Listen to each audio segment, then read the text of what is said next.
Assalamualaikum warahmatullahi wabarakatuh. Waalaikumsalam warahmatullahi wabarakatuh. Teman pemilih dan segenap warga Kota Pekalongan kembali berjumpa dalam acara bincang santai demokrasi yang mana kegiatan ini merupakan bagian dari kegiatan KPU untuk melakukan pendidikan pemilih dan tentu juga untuk melakukan komunikasi dengan masyarakat. Karena kita menyadari bahwa masyarakat sudah punya pengalaman, punya banyak pengetahuan tentang pemilu dan demokrasi. Dan kita bersyukur di siang hari ini kita kedatangan tamu yaitu Bapak Abdul Azim, Magister Pendidikan. Selamat siang Bapak. Selamat siang. Tidak. Oke, terima kasih ya sudah meluangkan waktu di tengah kesibukannya. Kami sadar ya, karena beliau sudah seorang dosen juga peneliti adalah ketua Labkesda NU Kota Pekalongan. Oke, Bapak Adim, kami akan mencoba memulai ya. Kami ingin bertanya ke jenengan. Kita tahu bahwa demokrasi Pancasila khususnya sudah menjadi pilihan bagi bangsa kita ya. Dianggap sebagai opsi yang terbaik. Kira-kira kalau menurut Ormas sendiri, bagaimana sih mekanisme dalam menerapkan ataupun mengembangkan demokrasi? Baik, terima kasih Pak Bina atas waktunya. Assalamualaikum warahmatullahi wabarakatuh. Waalaikumsalam. Ya, sama-sama kita hormati, kita muliakan dari Komisioner Komisi Pemilihan Umum Kota Pekalongan beserta jajaran sekretariat dari KPU Kota Pekalongan. Jadi tadi pertanyaannya demokrasi Pancasila yang ada di Indonesia ini apakah sudah menjadi satu hal yang tepat atau masih memiliki masalah begitu ya Pak? Jadi terlepas dari unsur kelebihan dan kekurangannya, kalau kemudian kita melihat ormas ya, karena kemudian dalam hal ini kami diundang atas nama Labkesda DCM Kota Pekalongan di bawah organisasi kemasyarakatan keagamaan Nahdlatul Ulama, maka bagaimanapun harus memflashbackkan kepada sejarah pemilu begitu ya. Bagaimana kemudian pemilu tahun 55 yang dulu diadakan pertama di zaman Orde Lama, yang merupakan pemilu paling bersejarah bagi bangsa Indonesia karena diadakan pertama kali. Saat itu Nahdlatul Ulama itu menjadi partai politik. Saat itu ya, menjadi partai politik. Artinya kalau berbicara demokrasi dalam hal ormas itu sudah pasti menjadi bagian dari hal yang paling yang mendukung gitu ya, mendukung dan selalu menemani bagaimana proses demokrasi yang ada di negara kesatuan Republik Indonesia dengan berbagai macam perkembangannya, dengan berbagai macam dinamikanya gitu ya. Nah, pada saat itu memang diketahui bersama pemilu dengan 4 partai besar pemenangnya. Yang pertama adalah PNI, yang kedua adalah Masyumi, dan yang ketiga adalah Partai NU, keempat kemudian Partai Komunis Indonesia. Berlanjut Orde Lama kemudian berakhir menjadi Orde Baru. Nah, ketika Orde Lama ini kita melihat demokrasi itu memang masih kelihatan clear tanpa settingan gitu ya. Kenapa? Karena berangkatnya dari ideologi marxisme ada di PNI, ideologi Islamisme ada di Masyumi, gitu. Kemudian ideologi Islam Ahlus Sunnah wal Jamaah dalam ini ada di Nahdlatul Ulama, dan kemudian ideologi komunisme ada di PKI. Itu bagaimana hidup masyarakat yang saat itu benar-benar mendukung partai itu atas dasar berangkat dari ideologinya, tersamaan ideologinya. Maka saat itu barangkali pemilu yang benar-benar membuat crashnya juga sangat kencang karena terjadi perbedaan yang sangat kencang di antara pemilih-pemilih dan di antara partai yang ada. Tapi masuk Orde Baru kita bersama, memang ketika difusikan menjadi 3 partai, itu demokrasi Pancasila yang disebut oleh Orde Baru ini memang dalam tanda kutip penuh dengan settingan, penuh dengan settingan. Kemudian berlanjut hingga berubah lagi menjadi era reformasi ketika Orde Baru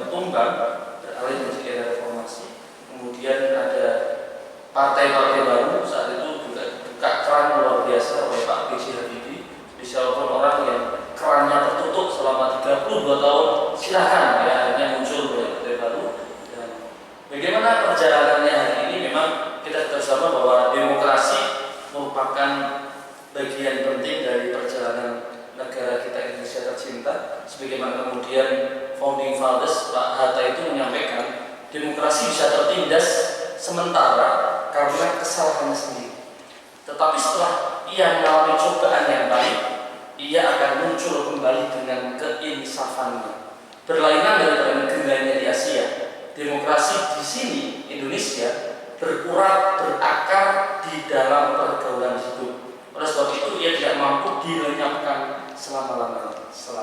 Ini menurut founding fathers orang yang salah satunya membangun negara kesatuan Indonesia. Artinya bahwa memang sudah menjadi karakteristik dari masyarakat Indonesia yang saat 35 tahun, 360 tahun atau 3,5 abad dijajah oleh Belanda dan menjadi pusat perdagangan, maka sangat welcome dengan orang-orang asing, dan kemudian keterbukaan orang Indonesia ini menjadikan ramah, sangat menerima, dan segala sesuatunya diputuskan dengan musyawarah dan kemufakatan, sebagaimana dengan muncul dalam sila keempat di Pancasila. Begitu adalah dari dalam hal ini tentu organisasi masyarakat, kalau kemudian kami dalam Nahdlatul Ulama sudah pasti demokrasi ini adalah hal penting, tetapi kemudian dalam perjalanannya tidak dikontrol saja apabila terjadi hal-hal yang kurang pas, termasuk dalam penyampaian hasil kondes dalam Basul Masail Waqiyah yang menyebutkan di dalam NU itu Kondes di Banjar tahun 2019 bahwa golput itu adalah keharaman. Ada sebuah keputusan itu, Pak. Ini adalah clear dengan ormas keagamaan sangat mendukung demokrasi. Tidak sama sekali meragukan atau tidak sama sekali bahkan mentohutkan. Itu masih menarik sekali ya disampaikan. Ini tentu juga dari hasil kajian yang mungkin di Islam juga terkait sejarah. Tadi ada dari sejarah ideologi, sejarah setting penguasa, dan sekarang masuk ke era reformasi. Kalau terkait dengan saat ini, euforia masyarakat luar biasa terhadap demokrasi. Kalau menurut panjenengan, apakah euforia ini bagus atau berlebihan atau seperti apa, Pak Adi? Terima kasih. Pak Bilang. Jadi kalau kita lihat perkembangan hari ini, memang kita sudah masuk pada era demokrasi liberal. Meskipun dalam definisinya atau dalam negara ini memiliki demokrasi Pancasila, tapi dalam prakteknya sudah masuk dalam demokrasi liberal. Bagaimana berapa? Ini kebebasannya sudah berlebih. Memang itu lagi-lagi ekspresi era reformasi yang sampai hari ini kontrol terhadap kenusantaraannya, kontrol terhadap kebudayaan asli Indonesianya itu memang sudah sedikit pudar karena kemudian kemasukan oleh ideologi kapitalisme, liberalisme, ideologi asing yang lebih menguasai negara kesatuan Republik Indonesia ini. Negara Indonesia bukan satu negara untuk satu orang, bukan satu negara untuk satu golongan, walaupun golongan kaya. Tapi kita mendirikan negara ini semua, satu untuk semua, atau semua untuk semua, gitu. Jadi bahasanya bukan itu satu untuk semua untuk satu.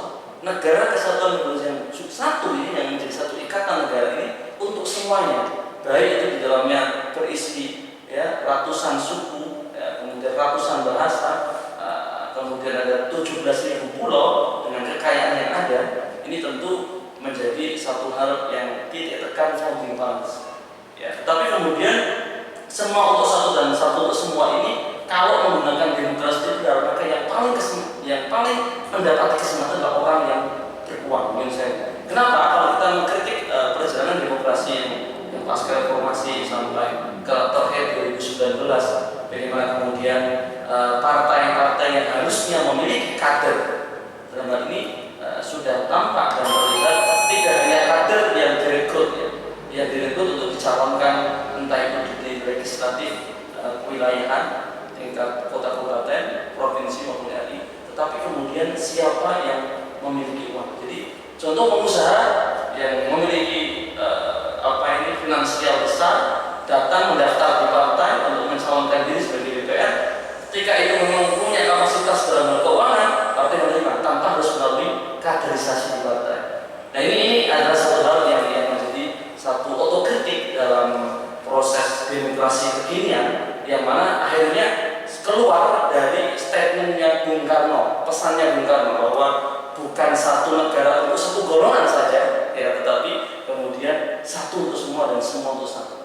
Nah, kalau kemudian model demikian ini tidak dikontrol, bisa jadi memang nanti yang paling punya kesempatan adalah orang yang memiliki finansial lebih, meskipun kemudian tidak melalui kaderisasi di partai politik. Meskipun ini tidak semua, ini adalah kasuistik, tetapi kasuistik ini nampaknya sudah menjalar pada semua lini partai politik dan harus mulai dikontrol. Kira-kira gitu, Pak Bira. Artinya bisa jadi peran masyarakat itu harus lebih besar ya dalam mengawal demokrasi kita ya, tadi diindikasikan sudah mulai masuk ke demokrasi liberal ya.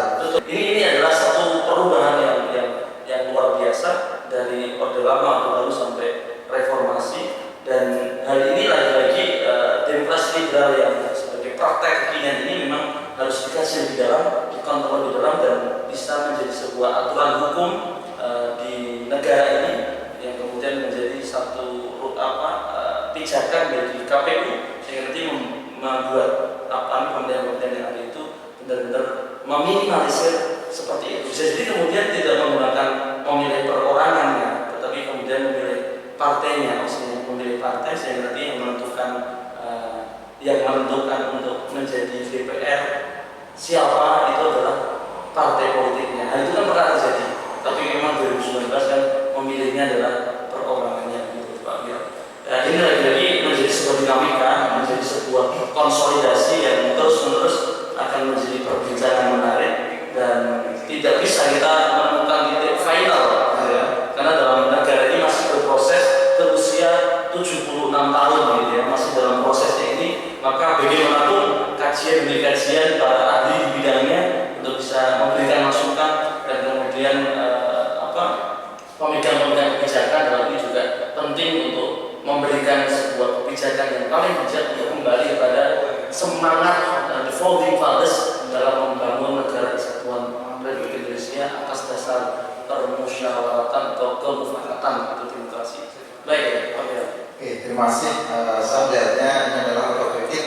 Artinya ketika kita tadi mencoba melakukan analisa-analisa, ya bisa jadi demokrasi ini bisa kita kembalikan ya. Artinya perlu sebuah kajian termasuk tadi ya regulasi-regulasi yang kuat sehingga meminimalisir terjadinya mungkin ya praktek-praktek yang tidak sesuai dengan demokrasi. Betul.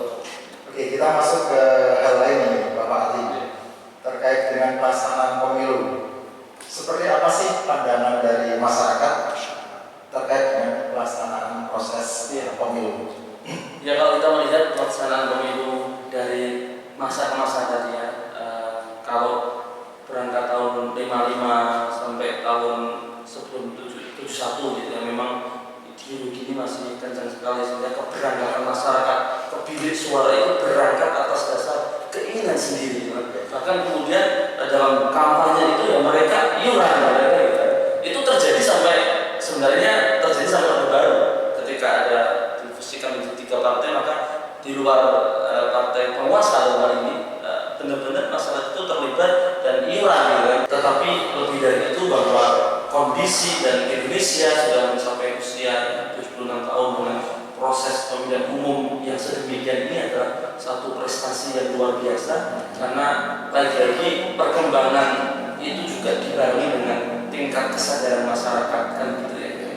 Kalau ke depan semakin kesadaran masyarakat semakin tinggi, otomatis praktek-praktek pemiluan pun akan mengikuti terhadap bagaimana perkembangan masyarakat. Termasuk kalau kita mau melihat perkembangan masyarakat hari ini kan sudah masuk di era industri 4.0, sudah masuk di era Internet of Things. Kita betul bersama kalau kita kritik di era Internet of Things yang Indonesia masyarakatnya masih kaget sehingga sangat mudah sekali dipengaruhi oleh hoax.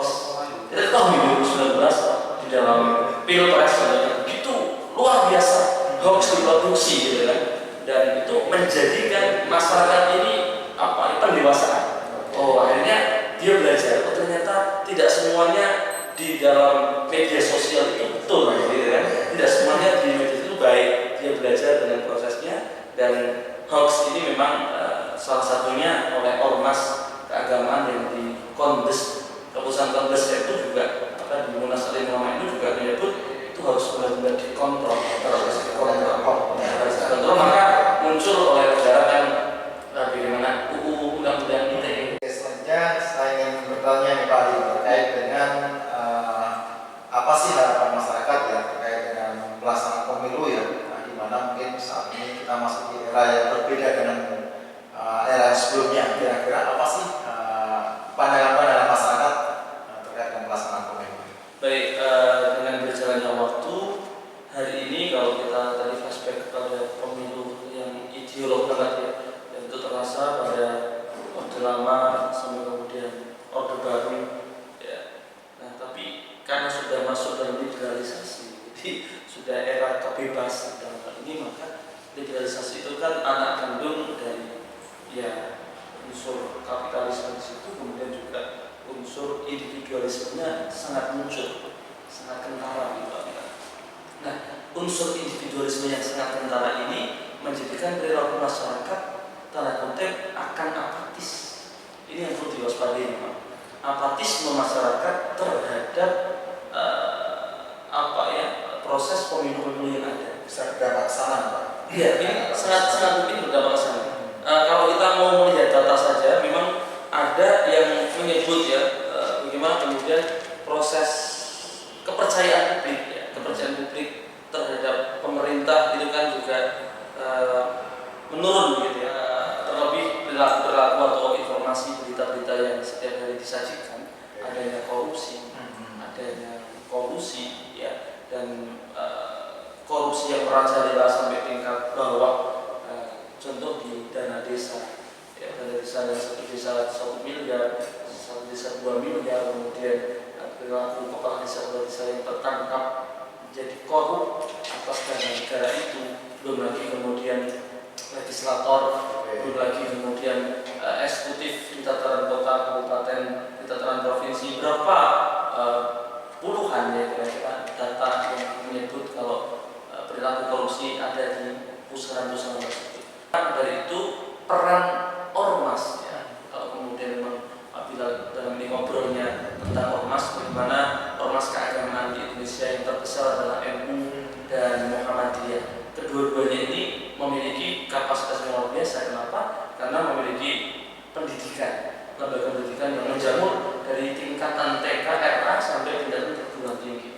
Maka negara benar-benar berharap, sangat berharap. Ya, saya katakan negara sangat berharap atas bagaimana dukungan ormas keagamaan Islam terbesar di Indonesia untuk bagaimana mendukung agar proses negara Indonesia yang nanti menuju kepada satu abadnya ya, ini masih usia 75 tahun, berarti kira-kira 20 tahun mendatang kan menuju satu abad, sudah benar-benar dalam kematangannya yang mampu mendayagunakan segala sumber daya manusia dan sumber daya alamnya. Nah, tadi itu hal yang menjadi kewaspadaan adalah individualisme itu yang menjadikan tidak lagi menggunakan ideologi, Pak. Sudah ya liberalisme tadi. Demokrasi liberal itu ya efeknya seperti itu. Maka ini menjadi sebuah kewaspadaan, pembelajaran bersama, masyarakatnya belajar dalam hal ini kepanitiaannya dalam ini komisi dan umumnya juga pasti akan belajar dengan kondisi dan keadaan. Partai politik beserta dengan calon-calonnya pun akan belajar dengan kondisi dan keadaan yang pada masanya nanti akan menemukan titik temu yang paling tepat. Oke, seperti apa sih Pak peran-peran dari organisasi keagamaan khususnya oleh NRONI dalam mendukung proses demokrasi khususnya di Kota Pekalongan? Baik, terima kasih Bilang. Jadi kalau bagaimana peran ormas keagamaan termasuk kami yang ada di atas dan BCN Kota Pekalongan agar mampu membawa jamaah dari Jamiah Nahdlatul Ulama ini untuk memiliki kesadaran lebih dalam proses politik yang mampu menjadikan kedaulatan negara ini dan kemajuan negara ini lebih baik. Jadi kalau kita mau melihat dalam beberapa prosesnya begitu, memang ada beberapa masalah yang muncul, begitu ya. Masalah yang muncul dari pola-pola yang ada di masyarakat, termasuk kemudian dengan polarisasi. Ya, jadi di mana pemilih pemilihan muncul dan kemudian beda pilihan, disitulah kemudian timbul yang namanya polarisasi. Nah biasanya polarisasi yang terjadi di masyarakat akibat berbeda pilihan itu menjadi sebuah opportunity bagi orang-orang yang tidak bertanggung jawab untuk menjadikan kesatuan dan persatuan negara Indonesia ini terjadi. Ya kan? Bisa berawal dari itu. Berawal dari perbedaan. Maka dari itu kita harus semakin dewasa dengan berbagai macam pengalaman yang telah dilalui sejak tahun 55 sampai 2019, sejarah yang ada, karena bagaimanapun kita harus berpijak pada sejarah untuk ke depan lebih baik lagi, dan peradaban yang semakin maju ke depan ini harus juga kita hadapi dengan sebaik-baiknya begitu.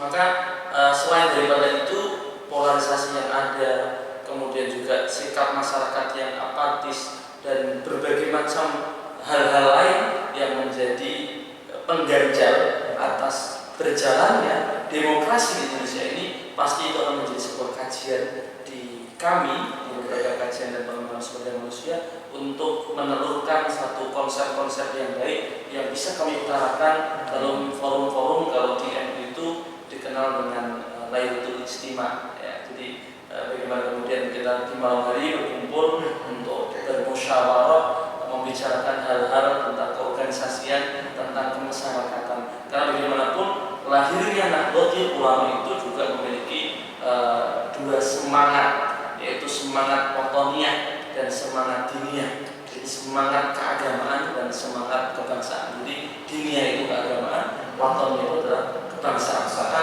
dua hal ini adalah yang menjadi titik tekan perjalanannya ormas keagamaan. Salah satunya yaitu di dalam Jamiah Nahdlatul Ulama. Karena bagaimanapun bahasanya Imam Ghazali itu kan ad-dinu wal mulku tau'aman. Jadi bagaimana kemudian agama dan negara adalah satu kesatuan yang tidak dapat dipisahkan. Itu memang misi daripada Nahdlatul Ulama. Bagaimana kemudian semangatnya adalah semangat diniyah dan juga watoniyah, keagamaan dan kebangsaan. Dengan kita mempertahankan negara kesatuan Republik Indonesia ini yang memiliki jumlah penduduk Islam terbesar di dunia, otomatis kita menjaga Islam itu sendiri. Nah, jadi dalam menjaga Indonesia kita menjaga Islam. Maka dari itu mari kita bersama-sama untuk berkomitmen menjaga keberlangsungan negara kesatuan Republik Indonesia ke depan dengan berbagai macam tantangan yang ada, dan mau tidak mau sumber daya manusia harus terus-menerus diperbaiki dengan pendidikan yang layak, yang terbaik dan yang paling tertinggi kira-kira gitu ya, sehingga nanti tantangan-tantangan itu bisa dihadapi dengan bersama-sama untuk kolaborasi. Ya, terima kasih Bapak Tim, luar biasa ya. Artinya ternyata ormas-ormas di Indonesia ini diansi berpikir tentang masalah dirinya. Bahkan tadi antara agama dan negara itu tidak terpisah, jadi bagian harus dijaga. Jadi juga ada Lailatul Ijtima ya, di mana ormas itu berpikir ya, baik masalah umat atau negara tentu adalah artinya bagian-bagian dari kontribusi ya, termasuk pendidikan politik yang mungkin disampaikan oleh ormas kepada khususnya warganya dan termasuk masyarakat umum. Oke Bapak Adim, kita sudah berada di penghujung acara. Namanya harus ngobrol yang panjang lagi gitu ya. Kali-kali waktu juga bisa kali kita diskusi itu memang menarik. Luar biasa. Kapan-kapan semoga kita masih bisa diskusi. Terima kasih. Mungkin ada kata-kata penutup sisa teman. Baik, terima kasih Om Bilal. Jadi memang kepada para pemilih semuanya, mobil khusus masyarakat Kota Pekalongan, bahwa perkembangan peradaban ke depan ini kita sudah masuk di era metaverse ya. Di era metaverse itu memaksa kita mau tidak mau untuk mendigitalisasi segala sistem yang ada. Kemarin sebagaimana kemudian pidato pembukaan Presiden Joko Widodo dalam Muktamar NU menyampaikan bahwa nanti pasarnya akan virtual, ya kan? Kemudian apapun belanjanya akan virtual, ya, transportasi virtual, pendidikan virtual, ini sudah terjadi dan kenyataan. Akankah 2024 memilih pemimpin dengan cara virtual itu semua semuanya yang bisa menjawab dalam pemegang kebijakan negara di Republik Indonesia tercinta ini. Nah, semoga siap tidak siap kita semuanya harus siap untuk menghadapi era metaverse tersebut. Terima kasih Pak Biro. Matur suwun Bapak Adin, banyak sekali ya hal-hal yang sudah disampaikan. Tentu ini harapannya adalah disampaikan ya wacana, sudah juga mungkin masukan juga kepada kami ya Pak sebagai penyelenggara, dan tentunya lebih luas adalah kepada masyarakat sehingga kita bisa berpikir ke depan kita harus berbuat apa dan sebagainya dengan tadi ya beragam sudah disampaikan baik itu problemnya, kelemahannya dan juga harapannya. Mungkin itu teman pemilih dan warga Kota Pekalongan terkait dengan bincang demokrasi kita hari ini. Terima kasih Bapak Adin atas waktunya. Terima kasih Pak Biro atas